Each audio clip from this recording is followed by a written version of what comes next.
Good morning and welcome to FCRB TV, Friday morning, October 26th. Just wanted to get a video out to you this morning as all of the European midweek matches have all taken place between the Champions League and Europa League. You know, not too much to say about the Arsenal. They took care of business yesterday in Lisbon at João Avalanche Stadium, 1-0 to the Gunners. Goal scored by Danny Welbeck. Again, like I said before in past videos, Europa League I'm really not concerned with too much at this point in time. Unai Emery knows what he's doing, so it looks like he's going to get us to progress deep into the tournament. The players look like, and it looks like that they're enjoying playing for the manager. That is vital in today's football, that you've got to really love your manager and so on and so forth, and feel that he loves you back. So it's pretty crazy, but yeah, the Arsenal's looking good. But I really wanted to kind of concentrate on the Champions League games. You know, Barcelona took care of Inter 2-0 at the Camp Nou, and Manchester United fell 1-0 at home to Juventus. And you know, with that game, I thought that United did a lot better than expected. The players fought for the cause. You know, a lot of United fans are not happy, and understandably so. They're so used to winning things and being at the top, but things have changed, folks, and you're not there right now. But I thought that they did they gave a gallant effort, because, to be honest, the squad's really just not that good, because things are being forced, I think, and forcing these things it's not coming off. You know, some people said that Pogba had a good game against Juve. No, he didn't. It was just another pedestrian performance from him. Oh, because he hit the post one time, because somebody from Pjanic was giving the ball away like all day long against United. I mean, that was he took advantage of an error, didn't score, hit the post, unlucky, but he didn't create anything. He wasn't a problem for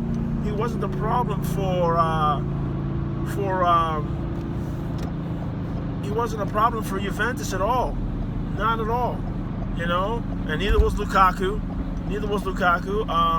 It was just tough, and I think the bottom line is Mourinho covered it. Those guys are better. They're a better team. You know, more cohesive. The back four of Juve, well drilled, and they take care of business. You know, I don't think that United they're not intimidated. They're not scary. I don't know what they have to make a side be fearful, you know. So, but again, I think that they fought hard to only lose 1-0. And yes, a lot of United fans felt that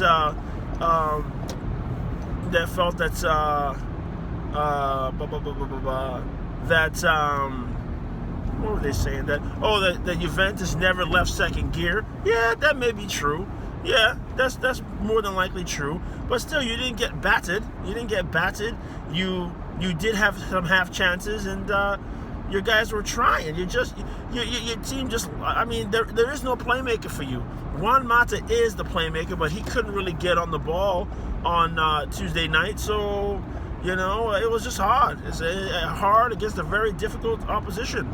So, I mean, I don't know. But y'all need to get ready for Everton, because that's going to be a barn burner. Because Everton is feeling real good right now, and Marco Silva believes he's the next chosen one from Portugal. So that's going to be massive on Sunday at 12:30. Massive, yeah? So good luck with that. You know, and then, you know, Barcelona are playing without Leo right now, because Leo did his arm. But let me tell you something, man. I think everybody's been talking about it. I may have already talked about it a little bit. But that guy, Artur, he's good, bro. He is so good. The new Xavi, so good. There was a moment in the game against Inter in the second half. Yes, and it was still 1-0. Inter with Spalletti had changed the tactics to put a bit more pressure on Barca, come after him, try to get that equalizer away from home. And Arthur got the ball just at the top of his own 18-yard box. He was under pressure from like Brozovic or someone, and there was more pressure coming, and my man just evaded the pressure with ease, turns out, and then finds, I believe it was Sergio Roberto on the other side, wide open with space to start the attack. The way he just evaded two players, Brozovic and another player, putting him under the cosh, was just so smooth. And he's not a massive player in terms of size. He's not super fast, but his brain is like a computer. It's so quick. He knew how to get out before the ball even got to him. Beautiful. It's such a Barcelona player, and it was impressive that Barcelona just kept their fluidity without Leo. Rafinha came in to play in his position, and he opens the scoring. So that lets you know right there that, listen, there are special players in the world. I'm the first one to point those out, but the system is vital to the success of any team in the world. Whether you're under 10 or playing in the World Cup semifinal, your system has to be spot on, and you have to have players to fill the instructions and get things done within that system. So Barcelona were fluid. Luis Suarez was great. Sergio Busquets, wearing the captain's band in the absence of Lionel Messi, was brilliant again. I've been critical of him in the past. He keeps it very simple. At times you may say, what does he do in a game? He keeps the ball flowing. He keeps it flowing. You know what he is? He's a hall monitor in a high school. You say, oh, why do we even need hall monitors? Hall monitors get the kids to class. 1 minute to go. Keep it moving. Keep it going. Keeping the traffic in the game going at the pace you want it to go. That's what, I mean, so many times he had little flicks and layoffs to keep the ball just a little touch to keep it going so that either Artur could get on it, Rafinha could get on it, or Coutinho could get on it. Oh, man. Oh, Rakitic. Man, this dude, man. And for Sam Allardyce to say that he's no better than Eric Dyer, man, Eric Dyer is not a bad player at all. Eric Dyer is a good player, but he needs to pump his brakes. That's why he ain't got no job right now, because he thinks that Eric Dyer is better than Sergio Busquets. Nah. That's a bad decision there by Big Sam. But yeah, as I said, Barca looked great, and it was a very good game, very tactical game. I don't know, and watching that game, the word is, I hadn't even noticed, but now that I think about it, it is true that Luis Enrique, the La Roja manager, has been choosing not to select Jordi Alba for left back for La Roja. Why? He picks Marcos Alonso instead? Come on, mate. What? I don't know what he's thinking, because Jordi, not only did he score a good goal on Wednesday night, but he has been a consistent, reliable player for Barcelona in the back four. Don't understand why he hasn't been picking him. And then to boot, he scores a great goal on Wednesday against Inter. So I don't know what Luis Enrique is looking at, but that guy's good. Barca's really good. El Clasico this Sunday. I've got a bit of a conflict because El Clasico is kicking off 30 minutes after Arsenal versus, who are we playing again?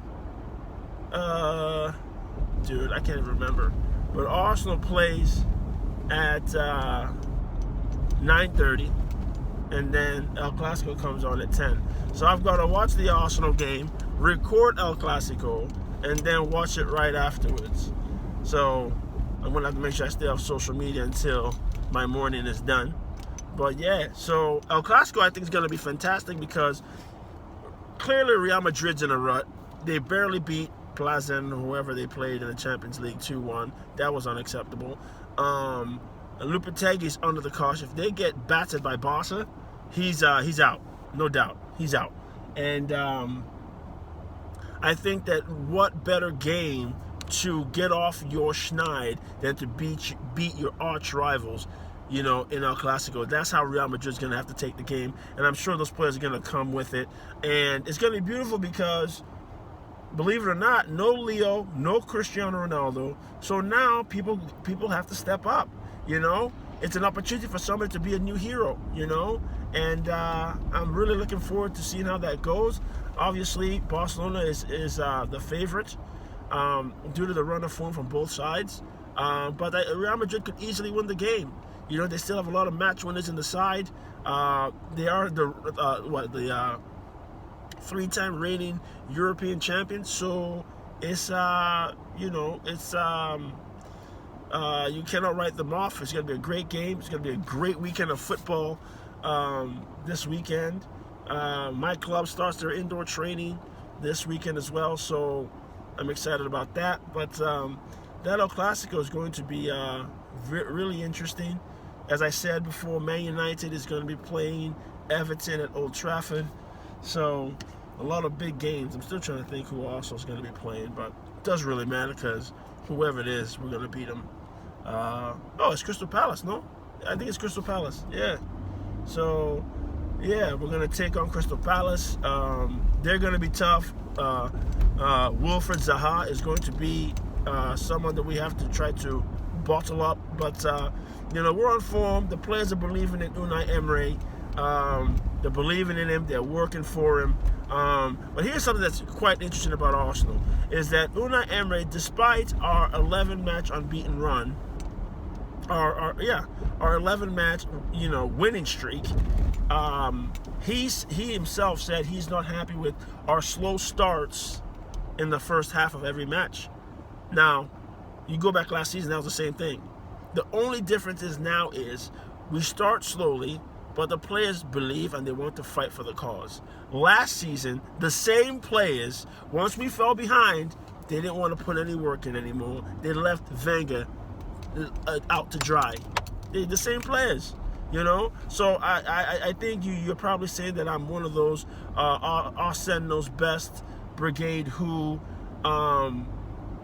is still a little bitter about his departure. I'm not necessarily bitter. I'm still just sad because as a footballer, I never got the opportunity to play for a manager of the caliber of Arsene Wenger. But the managers that I played for, I didn't see eye to eye with all of them, but I never left them out to dry. I always gave it my best, always. And I always did all that I could to make the side win. And if we win, they look good. So you have to do that for your manager. So to think that players today do things like that is just sad to me, because we're still starting slow, because that means that these guys, their attitude is just what it is. It is what it is. And their attitude is what it is. And but now they spring to life because, we've got a new manager, I don't want to get dropped, blah blah blah, and then they hang on and get into it and they find a way to win the game. So imagine if we can start the game properly. But I think it might be just psychologically for some of these lads who just cannot start properly in the game. So, but again, I don't believe I'm being negative. I just am, calling it as I see it, and I look forward to Sunday and the matches on Saturday. And before I let you go, I read a question this morning: who is the most exciting young British footballer at this point in time? And I think it's a close 1 and 2 between Jadon Sancho at Dortmund. You saw what Dortmund did to Atletico? What? And the lad at Leicester, Morrison. Morrison could be that number 10 in the hole for England that England really haven't had in a minute. Because even now with their great run to the World Cup, they to the World Cup semifinals, they really didn't have a number 10. This guy's a little slick playmaker. You know what I mean? He could be the English Mesut Ozil. And but I think he's a good player. But Jadon Sancho is Dortmund is fun to watch. It shows a lot of bravery and intent by Sancho to leave England, go to Dortmund, and fight for his career and to try to jumpstart it and be on his way. And he's done that absolutely fantastic for him. Good little player. And they beat the brakes off of Atletico Madrid. Tactically well done by the manager. Dortmund have all these young guys from all over the world in their team, predominantly German dudes, but there are some other guys in there too. We have the American Pulisic in there as well. There's a couple young Swedish guys over there, I believe, one or two. But they're a nice little squad. It's nice to see them doing well. I believe they're top of the Bundesliga at the moment. But they beat the brakes off Atletico. I thought Atletico was going to either nick it or make it a 1-1 draw or something, but nah, they punched them in the mouth. So, pretty impressive. But yeah, so I tell you, great week of football. And now there's going to be more football on the weekend. So that's what we live for, folks, because football. So let me know what you think of the El Clasico coming up in 2 days, and what you think of who do you think is the best young British footballer at the moment. All right, so yeah, holla at your boy, subscribe at the bottom. FCRB TV. Ciao.